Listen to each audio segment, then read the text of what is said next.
नमस्कार, आप देख रहे हैं प्राइम न्यूज का डिजिटल प्लेटफॉर्म। मैं हूं आपके साथ पूजा मोहन पांडे। मिडिल ईस्ट में जो जंग चल रही है उसे अगर आप सिर्फ मिसाइल, ड्रोन और बॉर्डर की लड़ाई समझ रहे हैं तो आप आधी कहानी देख रहे हैं। जी हां, बिल्कुल आधी कहानी। असल में ये जंग अब ग्लोबल सप्लाई चेन पर हमला बन चुकी है। पहले जंग का असर सिर्फ तेल की कीमतों तक सीमित रहता था, लेकिन पेट्रोल महंगा हुआ, डीजल महंगा हुआ, गैस सिलेंडर महंगा हुआ। पर इस बार मामला अलग है, उलट है। इस बार जंग का असर आपकी थाली यानी कि खाने से लेकर आपके फोन और लैपटॉप चिप तक पहुंच सकता है। जी हां, सही सुना आपने, लैपटॉप चिप तक। असली कहानी क्या है ये समझ लीजिए। असल में इस जंग ने दुनिया की नब्ज दबा दी है। दुनिया की सप्लाई चेन को अगर इंसान का शरीर माने तो एक जगह है जो उसकी मुख्य नस की तरह काम करती है, स्ट्रेट ऑफ होर्मुज। जी हां, स्ट्रेट ऑफ जल डमरू मध्य, होर्मुज जल डमरू मध्य। ये एक सकरा समुद्री रास्ता है, लेकिन इसका महत्व बहुत बड़ा है। दुनिया का बड़ा हिस्सा तेल और गैस यहीं से गुजरता है। खाड़ी देशों का एक्सपोर्ट इसी रास्ते से बाहर जाता है। सिर्फ ऊर्जा ही नहीं, बल्कि fertiliser, helium gas, industrial chemical, साथ ही साथ और कई जरूरी कच्चा माल भी। यानी ये सिर्फ तेल का रास्ता नहीं है, पूरी दुनिया की सप्लाई लाइफलाइन है। क्या हुआ इस रास्ते पर जो इतना विवाद है, इतना हंगामा है? जब ईरान और उसके आसपास के इलाकों में तनाव बढ़ा तो इस रास्ते पर खतरा मंडराने लगा। जहाजों की आवाजाही थम गई, बीमा महंगा हो गया, कई शिपिंग कंपनियों ने रूट चेंज करना शुरू कर दिया और यहीं से शुरू होता है असली खेल। जी हां, जिसका नतीजा हुआ सप्लाई में रुकावट हुई और यही रुकावट अब पूरी दुनिया में डोमिनो इफेक्ट पैदा कर रही है। पहला झटका तेल और गैस। सबसे पहले असर पड़ा ऊर्जा पर। तेल की कीमतें $100 प्रति बैरल से ऊपर हैं। गैस की सप्लाई पर दबाव बढ़ता जा रहा है।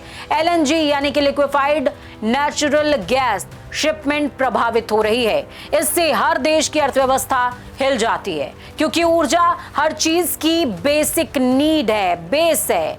दूसरा बड़ा झटका खेती पर हमला है। अब कहानी यहीं से खतरनाक हो जाती है। खाद, फर्टिलाइजर क्यों प्रभावित हो रहा है वो समझिए। खाद बनाने के लिए सबसे ज्यादा जरूरी चीज क्या है? सोचिए, नेचुरल गैस। और नेचुरल गैस का बड़ा हिस्सा आता है इसी खाड़ी से। कैसे टूट गई आखिरकार सप्लाई? गैस महंगी हो गई है, शिपिंग धीमी हो गई है, प्लांट का उत्पादन घट गया है। कुछ जगह तो प्लांट बंद तक हो गए। उदाहरण के तौर पर भारत के कई यूरिया प्लांट्स ने उत्पादन घटा दिया है। बांग्लादेश में फैक्ट्रियां बंद हो गई हैं। कतर की सप्लाई प्रभावित हुई है। मतलब पूरी दुनिया में खाद की कमी शुरू हो गई है। खाद महंगी यानी कि खाना महंगा। अब इसका सबसे बड़ा असर क्या होगा वो भी समझिए। फूड इन्फ्लेशन, खाने की महंगाई। किसान महंगी खाद खरीदेगा या कम खाद इस्तेमाल करेगा?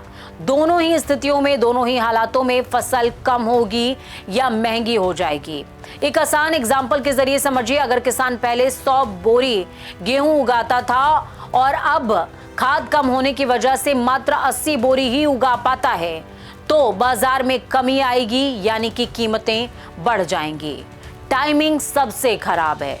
क्यों खराब है? ये संकट ऐसे समय में आया है जब नॉर्दर्न हेमिस्फीयर में माफ कीजिएगा, जो बुआई का मौसम है, खेती का मौसम है, वो चल रहा है। यानी भारत में खरीफ रबी की तैयारी हो रही है। यूरोप और अमेरिका में प्लांटिंग का सेशन चल रहा है, उनका सीजन चल रहा है। अगर अभी खाद नहीं मिलती है तो पूरे साल की फसल पूरी तरीके से नस्तेनाबूद हो जाएगी, प्रभावित हो जाएगी। तीसरा और बड़ा झटका टेक इंडस्ट्री। अब आते हैं इस हिस्से पर जो आमतौर पर खबरों में दिख नहीं रहा है, हीलियम गैस का संकट। अब आप कहेंगे हीलियम, ये तो पहली बार सुन रहे हैं, और जरूरी क्यों है? आप सोच रहे होंगे हीलियम तो गुब्बारे में भरे जाते हैं, इसमें क्या बड़ी बात है? लेकिन असल में हीलियम हाईटेक इंडस्ट्री की साइलेंट हीरो है। इसका इस्तेमाल होता है चिप बनाने में, यानी कि सेमीकंडक्टर्स में, मशीनों को ठंडा रखने में, फोटोलिथोग्राफी में, चिप पर डिजाइन छापने में। समस्या कहां से शुरू होती है? कतर दुनिया का बड़ा हीलियम उत्पादक। हीलियम एलएनजी का बाय प्रोडक्ट है और अब अगर एलएनजी उत्पादन रुकता है तो हीलियम का प्रोडक्शन भी रुक जाएगा और यही हुआ, एलएनजी फैसिलिटीज प्रभावित हो जाएंगी। रास लाफान इंडस्ट्रीज सिटी पर हमले हो रहे हैं और ये ऑपरेशन साबित हो रहा है, बाधित हो रहा है। नतीजा, हीलियम सप्लाई गिर गई है और इसका असर क्या है? असर है चिप इंडस्ट्रीज पर खतरा मंडरा रहा है और ये खतरा सबसे ज्यादा है। असर उन देशों पर पड़ेगा जो चिप बनाते हैं, जैसे कि साउथ कोरिया, ताइवान। ये देश हीलियम के लिए खाड़ी देशों पर निर्भर है। अगर हीलियम नहीं मिला तो चिप प्रोडक्शन धीमा होगा, लागत बढ़ जाएगी, इलेक्ट्रॉनिक्स महंगे हो जाएंगे, मोबाइल, लैपटॉप, कार सब कुछ प्रभावित होगा, कीमतों में आग लग जाएगी। सिर्फ तेल नहीं, इस जंग का असर अब कई चीजों में दिख रहा है, जैसे कि यूरिया $500 से ये जो टन की अगर बात की जाए तो 700 प्रति टन ये महंगा हो जाएगा। हीलियम की बात करें 40% से 100% तक उछाल है। शिपिंग, इंश्योरेंस और फ्रंट महंगा होगा, यानी हर लेवल पर लागत बढ़ रही है। सबसे ज्यादा खतरे में कौन है? भारत। 40% प्लस खाद आयात मिडिल ईस्ट से होता है। ब्राजील की बात करेंगे, लगभग पूरी तरह आयात पर निर्भर है। चाइना बड़ा उत्पादक लेकिन सप्लाई से जुड़ा हुआ है, यानी दुनिया के बड़े कृषि देश ही दबाव में सबसे ज्यादा हैं। डबल संकट कैसे है? थाली प्लस टेक्नोलॉजी।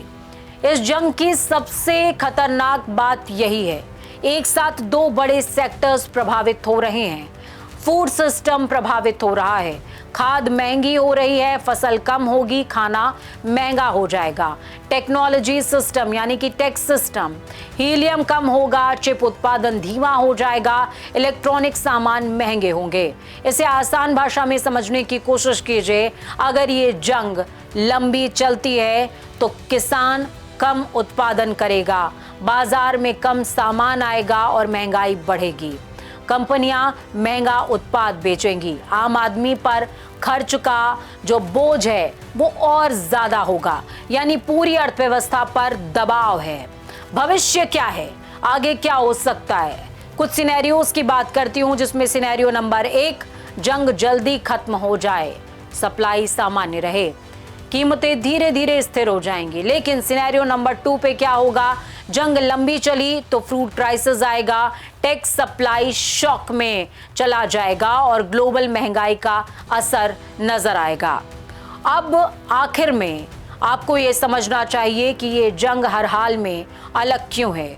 ये जंग अलग है क्योंकि ये सिर्फ सीमाओं की लड़ाई नहीं है, ये सिर्फ तेल की कहानी नहीं है, ये सप्लाई चेन की भी जंग है, ये अर्थव्यवस्था की जंग है, ये थाली से टेक्नोलॉजी तक असर डालने वाली जंग है। यानी कि आपका खाना से लेकर आपके फोन तक इसका असर होगा।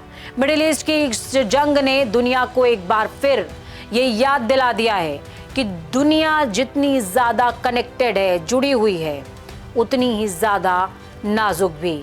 एक समुद्री रास्ता अटकता है तो असर खेतों पर भी दिखता है और फैक्ट्रियों में भी। और तभी समझ आता है कि जंग सिर्फ सरहद पर नहीं लड़ी जाती, उसकी कीमत पूरी दुनिया चुकाती है। ये रिश्तों के लिए भी है। फिलहाल आज के इस एक्सप्लेनर में इतना ही। मुझे दीजिए अनुमति, मैं पूजा मोहन पांडे आज के लिए, अभी के लिए साइनिंग ऑफ।